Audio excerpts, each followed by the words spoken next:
Namaste and a very warm welcome to yet another episode of Impact Leaders with Simply Suparnaa.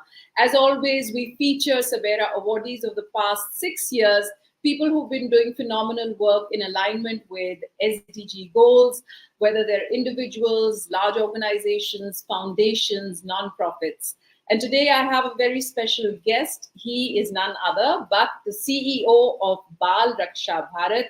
He has a career spanning over 37 years, and a lot of it is dedicated to the development sector. Thank you so much, Sudarshan, for taking the time for joining us today.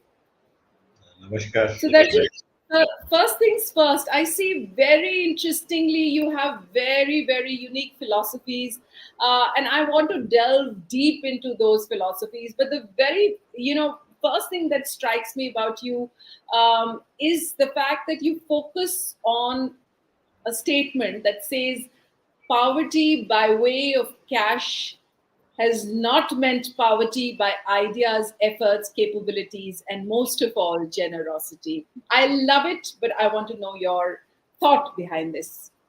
Thank you. So, Suparnaji, this comes, it's not a belief captured from the air or in a management school. It is the wisdom from the ground. I have seen so many wonderful things happening in India across remote corners, which haven't taken either any money or PhD or IIT or IIM. I mean, you would have heard that famous news of a person flattening a hill to make a road. So, there's this general belief ki resource poor, poverty. And so there are people who, for various circumstances, are vulnerable or have become on the margins because there is a lack of financial resources or resources as we identify, material and financial. Quite often, what happens is those of us who have these resources surplus, we also assume कि सारा ज्ञान भी हमारे पास है. Hmm. Not true. There is no wisdom like one of a lived reality. जिसको हर रात सो के नहीं पता होता कि कल सवेरे क्या होने वाला है. That is the person who is rich in survival. We need to learn the art of survival from those who are actually, on the brink day after day, natural disasters, regular challenges, and other things. So that's why I said that to assume that poverty in terms of financial or material terms, because the whole development approach can be shaped by this. You Right. can start with these two resources and say, "Sare solutions hamare paas hai. All the things are there." You can also say, "Well, I have this little extra. Maybe you know all the solutions, and I want to make available and be a part of your life in your journey." It's a different way of looking at. So the whole belief rests in this. So, you know what? The people that I have met in even the structured large organizations like yours, and while speaking to you, this is very obvious, from the very first, conversation, is the fact that you're an extremely passionate person who is committed to what he is doing. And I think that is a basis for being involved in the development sector. So I want to map your journey uh, for the benefit of a listener who may be sitting on the fence and wondering what to do, whether I have the right kind of time, resources, and I'll be able to do this XYZ. I want to understand how is it that you were exposed to the development sector first. So, one is I consider myself the most fortunate and luckiest person for having been, having had this opportunity of going through this journey. It's not one of those stories where you are born or very early in life you figure out all the things, what you want to do and how.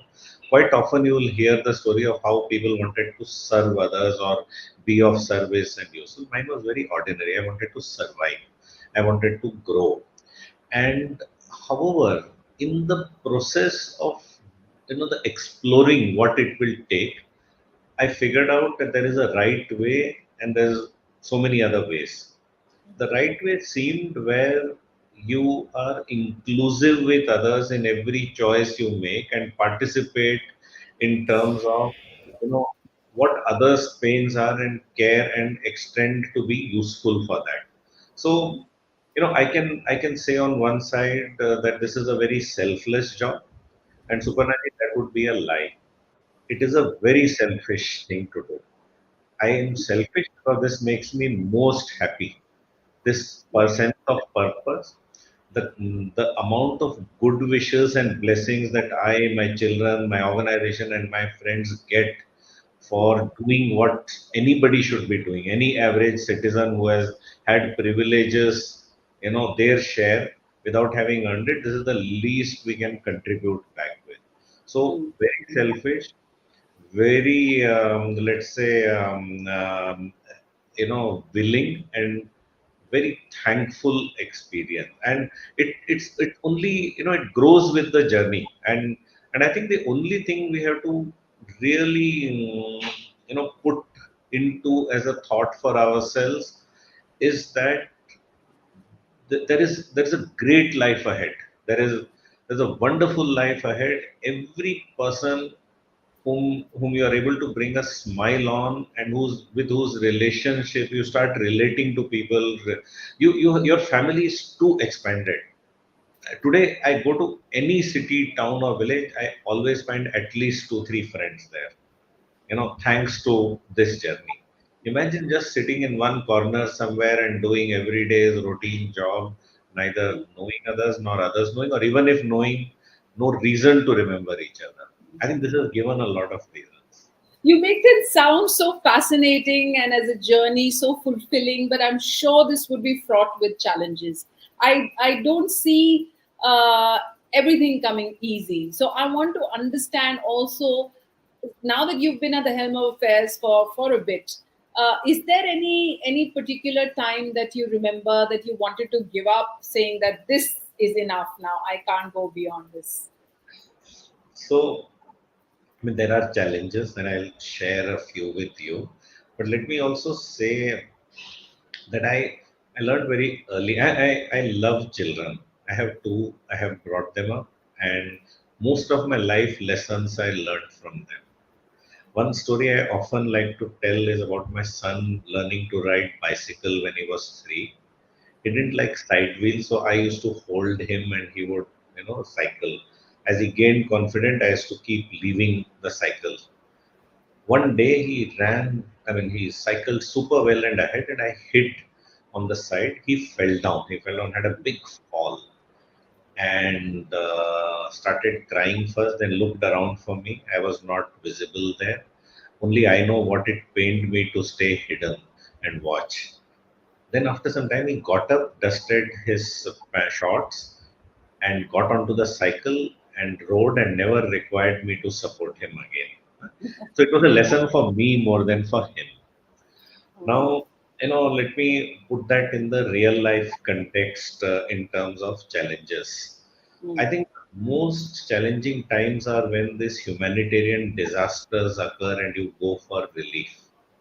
You see real pain. Let's say, like if I remember Uttarakhand cloud burst as one of the times that I remember among various others. This I'm talking about July 2013, I think. right. Uttar Kashi and Rudraprayag, that area. Correct. So we were one of the first people to land up. I used to work with Reliance Foundation those days, three, four of us. Roads were cut. We had to walk to reach places, and whatever could go wrong had gone wrong. No electricity, no road, no transportation, no food, and we were trying to be useful to understand what could help people, material help, what because that was within our power to get. If you remember your first question about the poverty and resource, well, we could bring those things, the material, but the distress of people was mental. It was not about just survival today, but पूरी जिंदगी का material एक झटके में सब कुछ खत्म हो गया। आप लोग आके हमको आज और कल भी बचा लोगे, लेकिन जब सो कॉल्ड सब कुछ नॉर्मल हो जाएगा, हमारा तो कुछ भी नॉर्मल होने नहीं वाला है। We've lost our house, we've lost our livelihood, our lands have collapsed, some people have died. What will ever get the life back to so-called normal? I think handling that kind of context and thinking how to give an appropriate response is really a tough challenge. There is neither any right answer nor any classrooms train you for those answers. I think the only thing is uh, to to listen, to embrace, and you know what that Munnabai says, the Jadoo ki Jhappi. I think that's it. I mean, relating in person, connecting, and just letting the person know that you feel their pain in yourself, and not appear to be God कि सब कुछ सुलझा देंगे, नहीं सुलझता. To accept it ourselves, Suparna is very tough, and then to let the other person also know is even tougher. But it's great when you say कि ये सब कुछ नहीं, but I am there, I'll be there. Yeah, So yeah, yeah. I think it's a lot of a mind game. I remember I had visited the Yamuna Pushta when the जी, entire settlement was moved from there, and it was like while I was doing a story for Radio Netherlands at that point in time as the India correspondent, but it was, it's like they looked at me as a ray of hope and surrounded me, everyone there, and I felt helpless that I'm not being able to do what they're looking at. It's a very, very tough job, even though you want to do, but there is only so much because you also have, like you said, limited yes, resources. And I yes, understand what you're saying. yeah. I think it has a humbling effect on one. It has a humbling effect that you can't fix everything. One. And second is whatever can go wrong often does go wrong and falls. And therefore, what we really need to work to make the world a better place is to reduce the chances of disasters happening, improve the absorption capacity of the people who suffer. This Mhm. other thing about going after things have happened has its limited, you know, capability. So, But also now working with this international organization, gee. um, ये experience कैसा रहा आपका हिंदुस्तान में जो save the children का बाल रक्षा भारत है उसमें आपको फुलफिलमेंट हुई उसमें आपको चैलेंजेस आए ट्रायम्फ्स आए tell us a little bit about that So first of all, my journey has involved from working with a as a frontline community mobilizer in a small NGO to a renowned government organization, National Dairy Development Board as cooperative, then a corporate Reliance and Foundation, and now an INGO. So a mixed bag of everything. My first lesson has been organizations are a means and not a ends by themselves. And because the larger cause is more important, right each organization brings in certain very unique values, very, very unique, very different, very relevant and significant. In NTDB, I had the opportunity to work with its founder, chairman, Dr. Kurian, and as such, the whole idea of collectives, cooperatives, how 1 plus 1 really becomes 100,000 is what one experienced there, that a drop becomes an ocean. And it's a revolution everywhere there to see in India. So the power of collective is what one got there.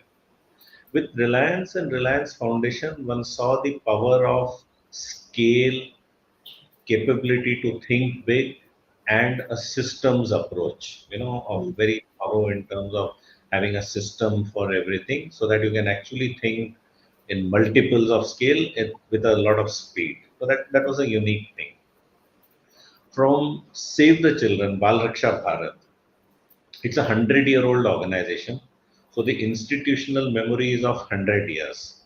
And the first most inspiring thought is that the person who began, Eglantine Jebb, the founder, was a British citizen who started it in World War I to help German children.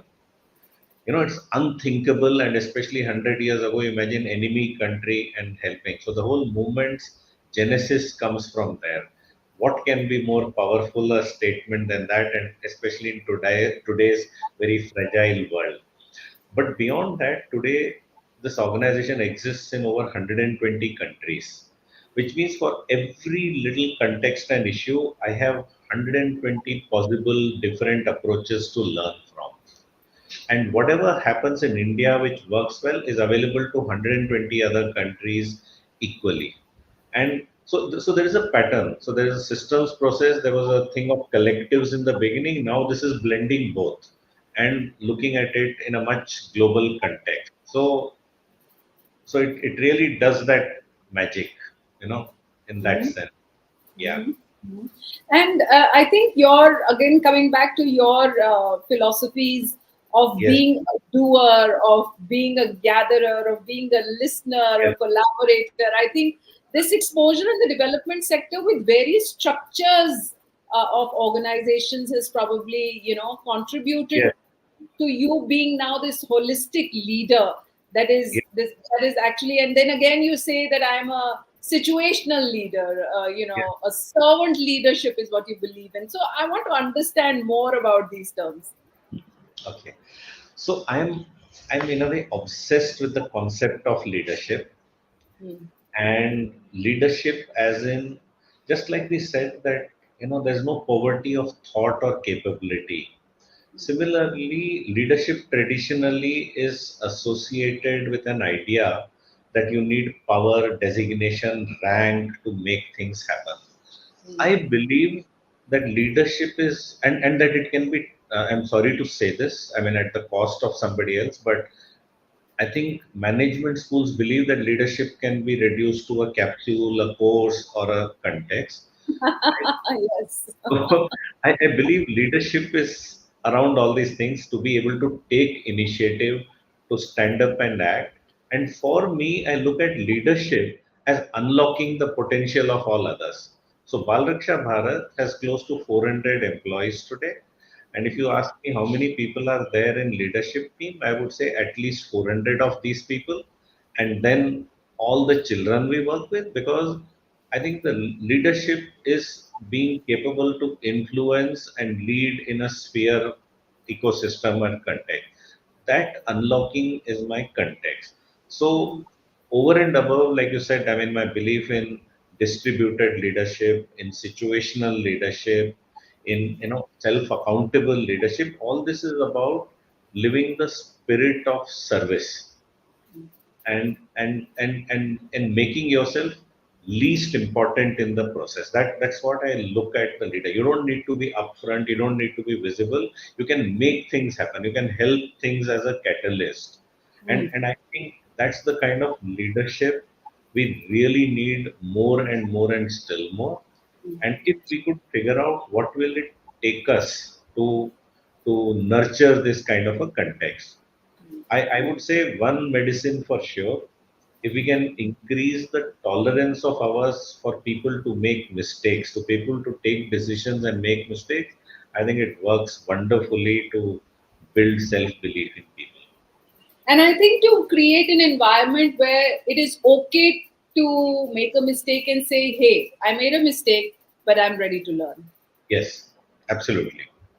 And I think now with you as the CEO of Bal Raksha Bharat, if you were to recount any one particular thing which was one of the biggest challenges, and maybe what according to you is one of the biggest achievements or triumphs with Bal Raksha. Yeah. So I think literally the day I joined was the day the FCRA Act in India was amended, and it led to not being able to make sub grants to smaller NGOs. So, as an organization, we were 350 people working with 100 small organizations and more across the country, with different cultures, different locations, different strengths, and different contexts. And various organizations reacted in various way. I thought that, and I believe this is my school of thought, that every adversity, and my son's falling, that he got up and learned that he can manage things on his own. I learned that you need to allow, however much it hurts you, you need to allow that little space and time for your son to grow up. The same thing applies here. I felt that in this adversity, there's an opportunity. That this was to expand our family. So our family became from 350 to 2000 people. Now, in numbers, yes. In legal terms, yes. But जैसे दो घरों में शादी होता है, तो दो people में, दो लोगों में, तो the two families blend and you have huge cultural context. Like I am married to a Bengali, we have a Bengali way of life, we have a Tamil way of life, we have personal preference. when all the people gather, you find a fourth way of life to something new, because otherwise you get polarized, you get thing. Similarly, as an organization from 350 to 2000 across the country under one umbrella with one belief, to have one voice so that everybody can say I am Balraksha Bharat. So we embarked on a organization development journey involving all the people, and to engage everybody, to listen in, to figure out. And from that adversity and challenge came an opportunity of rediscovering our identity and our purpose. And we could articulate to ourselves, कि, look, we all and our structures are not so important. Children are the purpose for which we exist. They are important.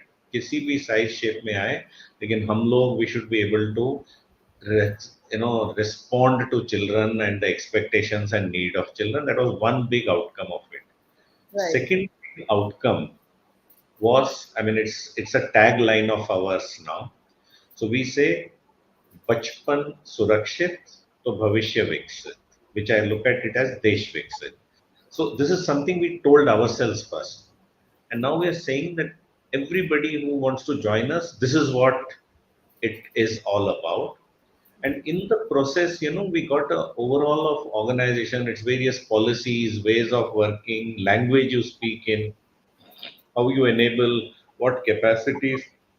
Like I said, like a marriage, you make lots of adjustments in that marriage, from how you have tea, coffee, to which toothpaste is preferred, to what food, which time, breakfast.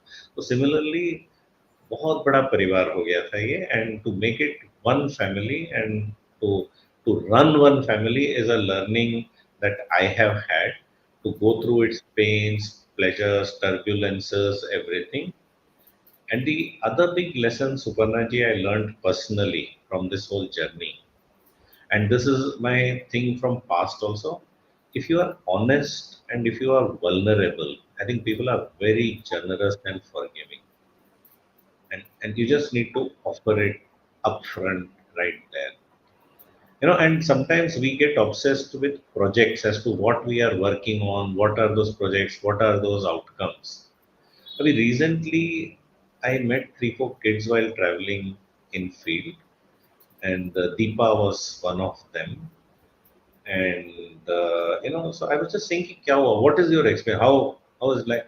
They said, बाकी तो sir सब कुछ ठीक है, हमको ये training मिला, वो मिला, लेकिन 4 साल पहले I didn't have the courage to stand up and speak to anybody. In fact, if anybody wanted, I would go in a hiding and something. For me, the fact that I'm standing and speaking to you, and I can go to anywhere to anybody, I can ask questions, I can participate in classroom, I can object, I can resist. These you mentioned earlier about social returns on investment and all. Actually, these are the wealth which we have created. They don't come into Excel sheet format, but actually this is the lasting change that is happening in how Yes. people look at life, what confidence they have on themselves. और Right. हमको redundant बना दें, उससे better testimonial कुछ नहीं है. Super, super. And what now, according to you, would be the future vision for Balraksha Bharat? So I think future vision for Balraksha Bharat is, I love the idea of Viksit Bharat, for instance, Hmm. a Hmm. developed India. And I believe that a developed India in 2047 is possible only when the children of India are developed fully. And their development is not about just having education and money, it's about being active citizens, that they can take care of themselves as responsible, and they can take care of future generations. Now, today the children we work with will be 25 in 2047. So the time is now, the opportunity is now, and every child we miss out will be on the stumbling block for Viksit Bharat. We want Bharat Viksit, so Bachpan Surakshit is the first step. That's our vision. I hear you and I support you, and we'll help you amplify your work wherever possible. Thank you for the work that you're doing. As a parting note, I would definitely also want to open a window in case somebody would want to associate with you, with the organization as a volunteer, or are there any opportunities, or how does one contribute? Yes. So I'm going to take liberty to narrate an experience to you of a culture, Gond Hmm. tribal in Madhya Pradesh. Hmm. And I think it's prevalent way. In their villages, I'm thinking of a particular village, Bhatiwada, Sivni, Madhya Pradesh, but this is generally a symbolic of others. In their village, birth, death, marriages, any special occasion, the whole village comes together as one family. Even those who were previous night going at each other's necks, jugglers and fights and other thing. So जो भी बाहर से आता है, the गांव magically accommodates in everybody's house. Everybody contributes foods, grains, everything, so that no external visitor has the slightest pain or going out. Why is that connected to the question you asked? You know, everybody is welcome to relate with us, and I would say it's not about relating with us through us. हम एक माध्यम है, we are means, and there are many like us, many organizations. We are not the only one. I would not just be happy to say हमारे साथ आओ. If you Mm. reach out to me, I'll make sure we find out the right organization, if not ask for you to align with.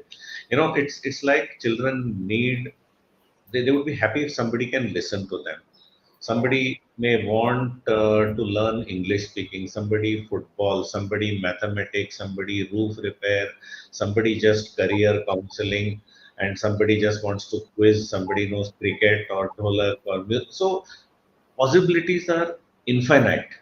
We work on an average with 1 million children every year. So I could easily say 1 million volunteers we can certainly take and accommodate, one volunteer for one child, which means 1 million children can surely be part of Viksit Bharat if they can find that relationship. वो रिश्ता जो है वो बन जाए कि we are same country, we are same family. I would be very happy. And we are just one organization. There are dozens doing equally and even more remarkable work, and we'll be happy to take on people who will say कि I can do this, or I offer to be able to be available for doing this purpose. They shouldn't be asking मुझको क्या मिलेगा, मैं क्या कर सकता हूँ is a wonderful thing. There's बहुत कुछ कर सकते हैं, infinite list है. Epitomizing Vasudeva Kutumba Bharat, or Vasudeva Kutum. In fact, not just Bharat, but the entire world is one Yes, family. Thank you absolutely. so much, Sudarshan, for taking the time. And thank you for the work that you're doing. Thank you for inspiring the kind of leadership that you're doing with the philosophies that you're following. And we hope to keep amplifying your work through SABERA as well. Absolutely. Delighted. Thank you. Thanks.